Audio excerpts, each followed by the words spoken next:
పార్వతీపురం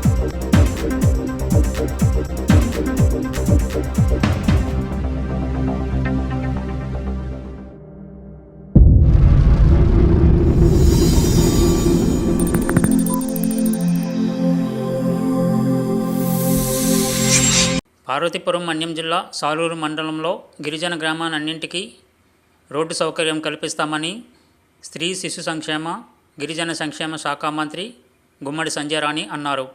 సాలూరు మండలం తోనం పంచాయతీ సిమిడివలస నుంచి కొత్తూరు వరకు వేసిన రోడ్డును సంజయరాణి ప్రారంభించారు. 1.25 కోట్లతో రోడ్డు వేశారు. ఈ సందర్భంగా ఆమె ప్రసంగిస్తూ తన హయాంలో రహదారి సౌకర్యం లేని అన్ని గ్రామాలకు రోడ్డు వేస్తామని తెలిపారు. సాలూరు మండలంలో 3 రోడ్లకు మరో 30 కోట్లు మంజూరయ్యాయని ఆమె తెలిపారు. ఈ నిధులతో కురుకుట్టి నుంచి సంపంగిపాడు వరకు 17.20 కోట్లతో 14 కిలోమీటర్ల రోడ్డు, కొదమ నుంచి చింతగల వరకు 7.90 కోట్లతో 6 కిలోమీటర్ల రోడ్డు, మరో రహదారిని ఏర్పాటు చేస్తున్నారు. డోలీ సమస్యలు తలెత్తకుండా గిరిజన గ్రామాలన్నింటికీ రహదారులు ఏర్పాటు చేసేందుకు ముఖ్యమంత్రి అంగీకరించారని ఆమె తెలిపారు. కొదమ రహదారి అత్యంత కష్టతరమైనదని, ప్రజలతో మమేకమయ్యేందుకు, వారి సమస్యలను తెలుసుకోవడానికి తాను ఆటోలో ప్రయాణించానని ఆమె చెప్పారు. సిమిడివలస ప్రజలు పాఠశాల, అంగన్వాడీ కేంద్రాలు కావాలని కోరగా ఆమె స్పందిస్తూ విద్యార్థుల సంఖ్య నిబంధనలు అనుకూలిస్తే గ్రామంలో పాఠశాల, అంగన్వాడీ కేంద్రం ఏర్పాటుకు చర్యలు తీసుకుంటామన్నారు. పిల్లలలో ముఖ్యంగా మగపిల్లల్లో కనీస నైతికత పెంపొందించాలని మంత్రి ప్రజలకు విజ్ఞప్తి చేశారు. రోజురోజుకు ఆడపిల్లలు, మహిళలపై అనేక సంఘటనలు జరుగుతున్నాయని, అందుకు సమాజమే కారణమని ఆమె వాపోయారు. కుటుంబంలోనే నీతి బోధించాలని ఆమె అన్నారు. కుటుంబ సమాజంలో ప్రతి అబ్బాయికి తల్లి, సోదరి మరియు చాలామంది బంధువులు ఉంటారని, ఆడపిల్లలు, మహిళలపై క్రూరత్వం జరగకూడదని ఆమె అన్నారు. తల్లిదండ్రులు వారికి బోధించాలని, ఇంటి నుంచి బయటకు వెళ్ళేటప్పుడు వారు పాటించాల్సిన కనీస నైతికత జాగ్రత్తలు సూచించాలని ఆమె ఉద్బోధించారు. కూడా బిడ్డకి జన్మనిచ్చేదే ఆడది, అందుకే అమ్మ అవుతుంది. అలాంటి అమ్మ భగవంతుడితో సమానమని అందుకనే మన అందరం కూడా దండం పెడతాం. కాబట్టి అలాంటి అమ్మలకి కష్టం కలగకూడదు అని గౌరవ చంద్రబాబు నాయుడు గారు ఎస్టీ గ్రామాలన్నిటికీ రోడ్లు వేయమని చెప్పారు. వేసి తీరుతామని మీ అందరికి కూడా నేను తెలియజేస్తున్నాను. కాబట్టి అందరూ కూడా ఎక్కడెక్కడ రోడ్లు లేవో ఒకేసారి అన్నీ వేసేయలేం. కాబట్టి ఒక 3 నెలలకి 2 నెలలకి ఒక్కొక్క రోడ్డు అలా క్లియర్ చేసుకుంటూ వెళ్ళి, ఎట్టి పరిస్థితుల్లో నేను మంత్రిగా ఉండగానే మన నియోజకవర్గంలో ప్రతి రోడ్డు వేయిస్తానని మీ అందరికీ కూడా నేను తెలియజేసుకుంటూ, ఈరోజు అలా ఇక్కడ స్కూల్ లేదు, అంగన్వాడీ బిల్డింగ్ లేదు అని చెప్పారు. తప్పకుండా, ఎందుకంటే మీకు ఇక్కడ స్కూలు అని అంటే పంచాయతీల్లో కలవలేదు. ఇది అంగన్వాడీ బిల్డింగ్ అంటే ఇక్కడ ఎంతమంది పిల్లలు ఉన్నారో చూసుకొని నేను దాని మీద ఎంక్వైరీ పెట్టించి ఇక్కడ మీకు ఎంతమంది పిల్లలు ఉన్నారు, స్కూల్కి వెళ్తున్న పిల్లలు, అంగన్వాడీ పిల్లలు ఎంతమంది ఉన్నారో నేను కనుక్కొని ఖచ్చితంగా కరెక్ట్గా దానికి సరిపోయిన పిల్లలు ఉంటే స్కూలు శాంక్షన్ చేయిస్తాను, అంగన్వాడీ బిల్డింగ్ కూడా శాంక్షన్ చేయిస్తానని మీ అందరికీ కూడా నేను తెలియజేస్తున్నాను. ఎందుకంటే 2-3 ఉంటే చేయటం అవ్వదు. 20 మంది అట్లీస్ట్ ఉంటే కానీ మనం ఒక సెంటర్ పెట్టలేం, అంగన్వాడీ సెంటర్ పెట్టలేం. కాబట్టి 20 మంది పిల్లలు ఉన్నారు అని అంటే మనం పెట్టొచ్చు. అలాగే ఒక 30 మంది స్కూల్కి వెళ్ళే పిల్లలు ఉన్నారు అన్నా కూడా ఒక చిన్న స్కూల్ ఇవ్వచ్చు. కాబట్టి అవి చేద్దాం. మీరందరూ ఏంటంటే ఎంతమంది పిల్లలు ఉన్నారు ఏంటి అనేది మీరు ఒకసారి కూర్చొని మాట్లాడుకో. వెంకటేష్ మీరంతా ఒకసారి వెళ్ళండి, ఊర్లో అందరూ ఒకసారి మీ టీం అంతా తిరిగితే ఉన్నారు అని అంటే నాకు పేర్లు కావాలి. ఓకే, మీరందరూ ఒక్కసారి ఈ టీం అంతా ఈ 10 గ్రామాల్లో కూడా ఎంతమంది ఉన్నారు ఏంటి అనేది ఒక్కసారి అలాగా మీరందరూ కూడా ఒకసారి వెళ్ళాలి. మన ప్రెసిడెంట్ అంతా వస్తారు, అందరూ ఒకసారి పెద్దలు కూడా ఇక్కడ ఉన్న పెద్దలు కూడా వస్తారు. అందరూ వెళ్ళి చూసి ఒకవేళ దానికి స్ట్రెంత్ సరిపోయినట్టుంటే ఖచ్చితంగా మీకు స్కూల్ ఇస్తాము, అంగన్వాడీ బిల్డింగ్ కూడా ఇస్తాం, ఖచ్చితంగా ఇస్తాం. కాబట్టి ఉండాలి, ఉండకపోతే ఇబ్బంది అవుద్ది. కాబట్టి చేద్దామని మీ అందరికీ తెలియజేసుకుంటూ, ఇప్పుడు ఈరోజు ఈ డ్యాన్సులు చేయడానికి అంతా రెడీగా ఉన్నారు నాకు తెలుసు. నేను వచ్చిన తర్వాత మీరు ఆ డ్యాన్స్ చేద్దరు. ఆ తర్వాత ఇక్కడ చిన్న గ్రామం సిమిడివలస గ్రామం వెళ్దామన్నారు. ఖచ్చితంగా వెళ్దాం, నేను వస్తాను. మీ గ్రామం కూడా చూసి వచ్చేద్దాం.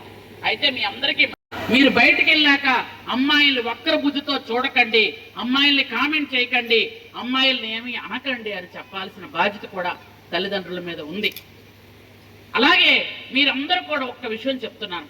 ఇంత పూర్వం మీకు అందరికి ఆ విషయం చెప్పాలి. ఎందుకంటే ఇలాంటి ఒక సంఘటన జరిగింది అంటే ముక్కు పచ్చలారన్న పిల్లలు 20 ఏళ్ళు 25 ఏళ్ళు పిల్లలు చనిపోతున్నారంటే కష్టం అనిపిస్తుంది ఒక తల్లిగా. ఒక ఆడపిల్లను చంపేసి వాడి బుర్ర ఎలా పనిచేస్తుంది చూడండి. అక్కడ తీసుకెళ్ళి అక్కడ చంపేసి బండి మీద సింహాచలంలో చంపేసి బండి మీద 2 ఫ్రెండ్స్ కలిపి తీసుకొచ్చి ఇక్కడ ఆ పిల్ల ఊరేసుకున్నట్టుగా వాళ్ళు పెట్టారు. అంటే అది సినిమాల ప్రభావమా, టీవీల ప్రభావమా, లేకపోతే యూట్యూబ్ల ప్రభావమా? ఆలోచించండి ఒకసారి. ఎందుకంటే నేను చెప్తున్నాను, మన తల్లిదండ్రులు కూడా ఎంతో పూర్వం మనల్ని మన అమ్మా నాన్న కొడితే మనం పక్కన కూర్చొని ఏడ్చేవాళ్ళం. ఒక గంట పోయాక మనమే వెళ్ళి అమ్మా నాన్నకి సారీ అని చెప్పేవాళ్ళం. ఆ తర్వాత నీకు అన్నం పెట్టడానికి కొట్టి మనం మూల పడేస్తే మనం నోరు మూసుకొని కూర్చొని ఆ తర్వాత గంట 2 గంటలు 3 గంటలు ఏడ్చిన తర్వాత వచ్చి కామ్గా వచ్చి అన్నం పెట్టు అని మనమే బ్రతిమాలుకుండేవాళ్ళం. అవునా కాదా? ఇప్పుడు పిల్లలకి కొట్టగలరా, గసరగలరా? కొట్టి చచ్చిపోతున్న బెదిరిస్తున్నారు. గసరితే మరీ కనబడరు. గసరామంటే మళ్ళీ మనమే వెళ్ళి సారీ చెప్పుకొని బతిమాలుకొని తీసుకొచ్చి భోజనాలు పెట్టాలి. అలా పరిస్థితులు ఉన్నాయి. దయచేసి ఇంట్లో అమ్మాయి కానీ అబ్బాయి కానీ ఫోన్ పట్టుకొని ఒక గదిలో కూర్చొని చూస్తున్నారంటే చదువుతున్నారా, ఏ బొమ్మలు చూస్తున్నారా చూడండి. దయచేసి కూడా అందరికి కూడా చెప్తున్నాను, మన ఇంట్లో ఉన్న పిల్లలు ఫోన్ పట్టుకొని చదువుతున్నారా, ఇంకేమైనా బొమ్మలు చూస్తున్నారా, లేదా ట్యాబ్ పట్టుకొని చదువుతున్నారా, ఇంకేం చేస్తున్నారా? దయచేసి చూడాల్సిన బాధ్యత మన అందరి మీద ఉంది. ఎందుకంటే మనం చదువుకోలేదని మన పిల్లలు చదివించడం మానేయకూడదు. పిల్లలు చదివించాలి. వాళ్ళు మంచి మార్గంలో వెళ్తున్నారో లేదో చూసుకోవాల్సిన బాధ్యత మన మీద ఉందని ఈ సభాముఖంగా మీ అందరికీ నేను రిక్వెస్ట్ చేస్తున్నాను. ఎందుకంటే ఈ మధ్యకాలంలో పిల్లల ప్రవర్తన, కొంతమంది పిల్లల ప్రవర్తన బాగాలేదు. కాబట్టి ఇప్పుడు ఎందుకంటే ఆ అమ్మాయి వీళ్ళు నమ్మే వెళ్ళుంటుంది.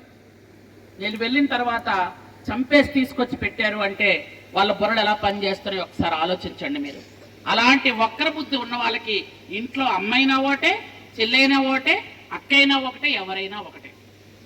కాబట్టి అది మన సాలూరు మండలంలో జరిగింది. కాబట్టి మీ అందరికి కూడా చెప్తున్నాను, పిల్లల్ని పెంచే విషయంలో చాలా జాగ్రత్త వహించమని మీ అందరినీ కోరుకుంటూ, ఈరోజు మనం ఈ కార్యక్రమంలో 1,25,00,000 ఇది శాంక్షన్ చేస్తే ఇంకా మరొక 3 రోడ్లు శాంక్షన్ అయ్యాయని మీ అందరికి కూడా నేను హృదయపూర్వకంగా తెలియజేస్తున్నాను. ఆ 3 కూడా ఇక్కడ ఉన్న కొంతమంది బీసీ నాయకులు దయచేసి ఏమనుకోకండి, అవన్నీ 3 ఎస్టీ రోడ్లే దయచేసి. ఎందుకంటే ఎస్టీ రోడ్లు లేనివి, బీసీలకి ఆ మాత్రం ఈ మాత్రం కొంచెమైనా రోడ్లు ఉన్నాయి కాబట్టి ఎస్టీ రోడ్లు 20 కోట్లతో ఎస్టీ రోడ్లు ఓన్లీ సాలూరు మండలంకే శాంక్షన్ చేయించాం. అవి సారీ 30 కోట్లతో శాంక్షన్ చేయించాం. అది మీకు ఇప్పుడే చెప్తున్నాను. కురుకూట నుండి సంపంగిపాడు 14 కిలోమీటర్ల రోడ్డు 17,20,00,000 శాంక్షన్ చేయించాం. అలాగే కొదమ నుంచి బందాపై మీద నుంచి చింతామల మనం అందరం నడుచుకుంటూ వెళ్ళాం. అక్కడికి మీ అందరికీ తెలుసు. కొదమ అందరం నడుచుకొని వెళ్ళాం. ఎలా వెళ్ళాలో తెలియలేదు. ఒకనొక టైంలో ఆటో తిరగబడిపోయి చచ్చిపోతామేమో అని భయపడ్డాం. మాతో పాటు విలేకరుల సోదరులు వచ్చారు, కూర్చుని పెద్దలు వచ్చారు, నా వెనక కూర్చుని పెద్దలు అందరం వెళ్ళాం. ఎందుకంటే ఒక్కసారి కొదమ వెళ్దామని వెళ్తే చాలా దారుణంగా ఉంది. అది 6 కిలోమీటర్ల రోడ్డు. అసలు మనం నడవలేము, తిరగలేము, బైక్ వెళ్ళదు, ఆటో కూడా వెళ్దు. ఆ రోడ్డుకి 7,90,00,000 శాంక్షన్ చేయించాం. అలాగే మారాయపాడు రోడ్డు, అది కూడా మేము నడుచుకుంటూ వెళ్ళాం. నడుచుకుంటూ వెళ్తే ఆటో మీద కొంత దూరం వెళ్ళాక ఆటో మరి వెళ్ళట్లేదు. ఆటో దింపేసి ఈ ఆటోని ఎందుకు తెచ్చామని ఆటోని తోసుకుంటూ వెళ్ళామన్నమాట. అంత కష్టమైంది. ఎందుకంటే మేము ఒక్కసారి మీ ఆడపడుచుని ఇంతకుముందు ఎలక్షన్ ముందు వచ్చి చెప్పాను, ఇప్పుడు చెప్తున్నాను, ఎప్పుడు మీ ఆడపడుచుని, మీ ఆడపిల్లని, మీ సంజమ్మనే, మీ సంజక్కనే ఎప్పుడు కూడా మీరందరూ కూడా ఏ సమస్య వచ్చినా జరగరండి, ఖచ్చితంగా చేస్తారని మీ అందరికీ తెలియజేసుకుంటూ, ఏ సమస్య వచ్చినా నా దగ్గరికి వస్తే నేను ఖచ్చితంగా పరిష్కరిస్తానని మీ అందరికీ మరొకసారి తెలియజేసుకుంటూ థ్యాంక్ యూ వెరీ మచ్. జై హింద్.